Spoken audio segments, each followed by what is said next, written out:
আমি আয়রা, তোমার ক্লাসমেট।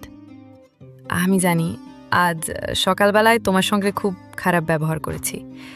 আমি ভেবেছিলাম তুমি ইচ্ছা করে ধাক্কা দিয়েছিলে, কিন্তু ক্লাসে যখন তুমি তোমার কথাগুলো বললে তখন বুঝলাম তুমি সত্যি খুব ভালো একজন মানুষ। স্যারের মতো আমিও বলতে চাই, এই সমাজে তোমার মতো কাউকে আমি কখনো দেখিনি। আমি চাই আমিও তোমার মতো একজন ভালো মানুষ হই। তুমি কি আমার বন্ধু হবে, আবির?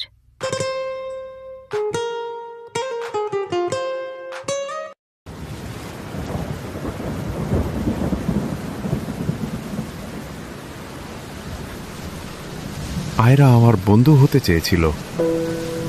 আমি বুঝতে পারছিলাম না কি বলবো।